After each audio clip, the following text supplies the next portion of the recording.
भारत किसी वक्त भी हमला कर सकता है। फ़ौजों को फौरी अलर्ट रहने की हिदायत फिर जारी कर दी गई। पाकिस्तान तहरीक इंसाफ ने अहम मुतालबा किया हुकूमत से।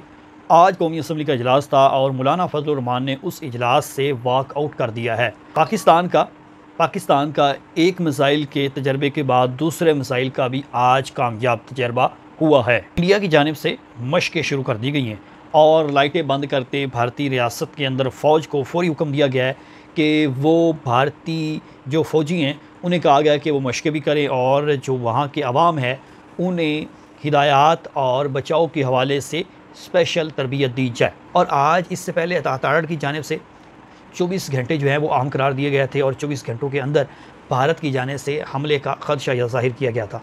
अब ख्वाजा आसिफ ने बयान दे दिया है और ख्वाजा आसिफ ने इस बात की तस्दीक की है कि 1 से 2 रोज़ में आज या कल जो भारत है वो लाइन ऑफ कंट्रोल जो सरहदी बॉर्डर हैं या सरहदी हदूद है वहाँ से हमला कर सकता है। और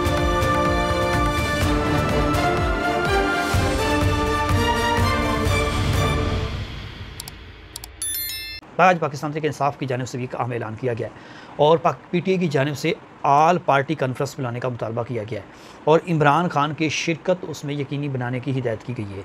एक एलामिया जारी किया गया है पाकिस्तान तहरीक इंसाफ की पार्लिमानी कमेटी का और उस एलामिये में ये मुतालबा किया गया है कि हुकूमत फौरी तौर पर जो आल पार्टी कॉन्फ्रेंस है उसको बुलाए। इससे पहले DGISPR और ताड़ की जानिब से जो ब्रीफिंग दी गई है उसमें शिरकत ना करके पाकिस्तान तहरीक इंसाफ कहती है हमें कोई अफसोस नहीं है और वो ब्रीफिंग बिल्कुल हमारे ना जाना उसमें बेहतर था और आल पार्टी कॉन्फ्रेंस बुलाई जाए और इमरान खान को उसमें बुलाया जाए। इमरान खान से मुलाकात के इंतज़ाम भी फौरी तौर पर किए जाएँ। पाकिस्तान तहरीक इंसाफ ने जहाँ इमरान खान की जो पे रोल रिहाई है वो मुतालबा कर रही है, वहीं पर आल पार्टी कॉन्फ्रेंस की जो कॉल है वो हुकूमत से दिलवाने के लिए भरपूर कोशिश की जा रही है कि हुकूमत अगर आल पार्टी कॉन्फ्रेंस बुलाती है तो उसमें क्या ये फ़ैसला हो सकता है कि इमरान खान ही शिरकत करेंगे या मिस्टर बोर अली जो हैं जो मौजूदा चेयरमैन है वो शिरकत करेंगे। बहरहाल ये तो एक अलग ख़बर है। जो पाकिस्तान तहरीक इंसाफ मुतालबा कर रही है वो ये कर रही है कि इमरान खान को उसमें शिरकत करवाई जाए। बानी PTI जो है वो इस वक्त लीडर एक जमात के बड़े हैं तो सबसे बड़ी सियासी जमात पाकिस्तान की जो है वो PTI है। लिहाजा इमरान खान को इस इजलास में शिरकत की दावत की जाए, लिहाजा इमरान खान को इस इजलास में शिरकत की दावत दी जाए और इमरान खान की तरफ कौम देख रही है। ये पाकिस्तान तहरीक इंसाफ का मौक़िफ़ है। आज कौमी असम्बली का इजलास था। कौमी असम्बली के इजलास में एक जो यकसू होकर मुत्तहद होकर और मुतफ़िक़ का जवाब जाना था वो शायद ना जा सका। उसकी रीज़न मैं ये बताता हूँ कि आज का जो इजलास बुलाया गया था पाक भारत कशीदगी पर बुलाया गया था, लेकिन उस इजलास में ना वज़ीर आज़म थे ना वज़ीर ख़ारजा थे और वज़ीर दिफ़ा जो हैं वो तख़ीर से आए। अब मौलाना फजल रहमान जो हैं वो इस इजलास में पहुँचे। कौमी असम्बली का जब इजलास शुरू हुआ तो जमीयत उलमा इस्लाम के सरबराह मौलाना फजल रहमान जो है वो इजलास में शिरकत के लिए पहुँचे, लेकिन मौलाना फजल रहमान को लगा कि वज़ीर आज़म तो है नहीं, वज़ीर ख़ारजा तो है नहीं, वज़ीर दिफ़ा तो है नहीं, कबीना के वज़रा तो दीगर हैं नहीं, तो लिहाजा हमें यहाँ से वॉकआउट कर जाना चाहिए। मौलाना फजल रहमान जो हैं वो इजलास से उठे और उन्होंने कहा जी स्पीकर साहब या हम किसको सुनाएं अपनी दास्तान या किस से ब्रीफिंग लें कि मौजूदा सूरत हाल पर अगर भारत की जानिब से जंग होती है तो उसके दिफा में किस सिमत ने फ़ौज ने कार्रवाई करनी है और जो शहरी हैं उनके दिफा के लिए क्या इक़दाम होंगे। तो लिहाजा या ना वज़ीर आज़म है ना वज़ीर ख़ारजा है और ना ही वज़ीर दिफ़ा, लिहाजा इस ईवान से हम एहतजाजन वॉकआउट करते हैं।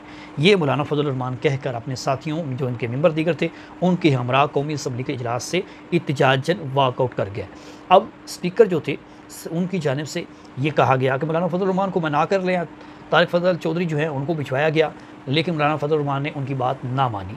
अब मौलाना फजल रहमान के वॉकआउट के बाद पाकिस्तान तहरीक इंसाफ ने तो वॉकआउट किया नहीं, वो तो मौजूद रही, लेकिन ये एक जो तासुर था मुत्तहद होकर मुतफ़िक़ होकर हमने पाकिस्तान के लिए जवाब देना है कौमी असम्बली से, वो हमारा जो मकसद है शायद आज पूरा नहीं हुआ। मौलाना फजल रहमान बाहर गए, उन्होंने मीडिया से गुफ्तगू की और उन्होंने भी यही बात दोबारा दोहराई कि हम किस से अपनी ब्रीफिंग लें या किस को अपनी बात सुनाएं। ना तो वज़ीर आज़म हैं, ना वज़ीर ख़ारजा हैं, ना दीगर जो कबीना के वज़रा के लोग हैं वो हैं, तो हमारा जो है वो इस इजलास में बैठने का कोई फ़ायदा नहीं है। और अहम तरीन मोड़ पर भी कौमी असम्बली के इजलास को जो है वो अहमियत नहीं दी जा रही, पार्लिमान को अहमियत नहीं दी जा रही, तो फिर कब अहमियत इस पार्लिमान को मिलनी है। लिहाजा वज़ीर-ए-आज़म को चाहिए था कि आज कौमी असम्बली के इजलास में हमें ब्रीफिंग देते या मौजूद रहते, मालूम होता कि इतनी संजीदा है हुकूमत पार्लिमान को लेकर, लेकिन हुकूमत तो जो है वो लापरवाही कर रही है। तो मौलाना फजल रहमान ने एहतजाज वाकआउट कर दिया। मौलाना का वाकआउट हो गया। उसके बाद जो भारत की जानिब से आबी जहरीत का मुशाहिरा किया गया है, दरियाए चेनाब का पानी बंद कर दिया गया है, इस पर जो है वो मसम्मती करारदाद एक जो है वो मुतफ़िका तौर पर कौमी असम्बली ने मंजूर कर लिए और इसमें शरीफ मसम्मत भी की गई है। पाकिस्तान तहरीक इंसाफ के लोगों ने भी तकरीर में हिस्सा लिया और उन्होंने भी इस जहरीत आबी जहरीत की जो है मसम्मत की है। अब पाकिस्तान जो है वो पहले अब्दाली मसाइल जो था उसका तजर्बा किया है, अब अब्दाली के बाद फ़तेह मसाइल जो है वो आज उसका तजर्बा कामयाब हुआ है।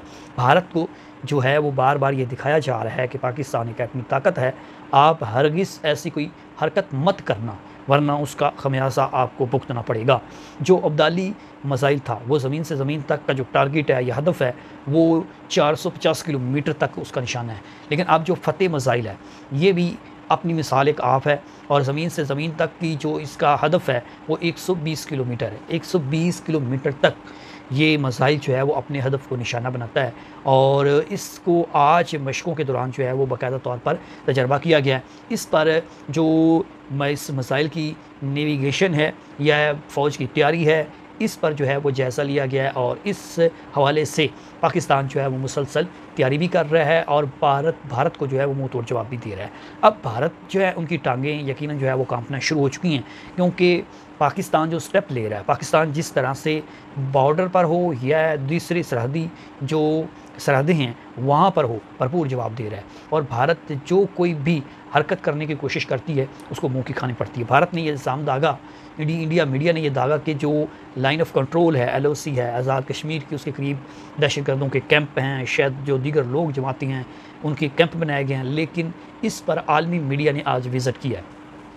विज़िट में जो वफाकी वज़ीर हैं ताताडर, उन्होंने उनको ब्रीफिंग दी है और तमाम इंटरनेशनल मीडिया जो है उन्होंने वो भारत का झूठ भी बेनकाब किया और वहाँ लाइन ऑफ कंट्रोल पर जो पुरअमन सूरत हाल है वो भी दुनिया को दिखाई, लेकिन जो भारतीय मीडिया है उसका झूठ जो है वो बेनकाब हो चुका है। अब भारत जो है वो भी मशक़ कर रहा है और वहाँ के जो वज़ीर हैं भारतीय, उन्होंने अपनी फ़ौज को ये कहा है कि जो 7 मई है उस दिन जो है वो आपने फ़ौरी मशक़ें करनी है और मशक़ों का मकसद ये है कि जो भी रियासती लोग हैं उनको तरबियत देनी है और जंगी सूरत हाल में ख़ुद को कैसे महफूज करना है इसकी भी तरबियत दी जाए और फ़ौरी तौर पर किया जाए। यानी कि पाकिस्तान ने इससे कबल जो है वो मामलात को देखा, अब भारत को ये मुकाम पहुँचा है कि मशक़ें की जा रही हैं और भारतीय हठधर्मी जो है वहाँ से फिर बेनकाब हो रही है। भारत के अंदर से लोग जो हैं वो मोदी पर तनकीद करते हुए नज़र आ रही हैं कि मोदी सरकार जो है वो मुसलसल जो हठधर्मी है वो दिखा रहा है। अब इमरान खान का जो अकाउंट्स है, इमरान खान का जो सोशल मीडिया का अकाउंट है वो भारत में ब्लॉक कर दिया गया है। इमरान खान की जानिब से इससे पहले पहलगाम वाक़े की मज़म्मत की गई और मोदी के जो झूठे प्रोपेगेंडा है इसको बेनकाब किया गया और एक मजबूत पैगाम जो है वो इमरान खान ने अपने जो ट्विटर एक्स की पोस्ट की, एक्स पर पैगाम दिया और उसके बाद एक भारत के अंदर खलबली मच गई। भारतीय मीडिया ने भी इस पैगाम को चलाया और इमरान खान का ये पैगाम आने के बाद अब भारत की जानिब से इमरान खान के अकाउंट को जो है वो ब्लॉक कर दिया गया है। अब भारत से और कुछ हो नहीं रहा, वो या तो यूट्यूबर जो हैं उनके अकाउंट्स ब्लॉक कर रहे हैं, चैनल जो हैं वो ब्लॉक कर रहे हैं और इस तरह से दीगर सियासतदानों के जो अकाउंट्स हैं वो ब्लॉक किए जा रहे हैं, जबकि पाकिस्तान जो है वो पुरअमन तरीके से भारत को जवाब दे रहा है और इमरान खान का अकाउंट भारत में बंद होने पर पाकिस्तान तहरीक इंसाफ भी सरापा एहतजाज है। ये थी आम तरीन खबरें जो मैंने आपके साथ शेयर की। नई खबरें और नए लोगों के साथ आपसे दोबारा मुलाकात होगी। अपना ख्याल रखिएगा। सुहेल बलोच को दीजिए इजाज़त। खुदा हाफिज़।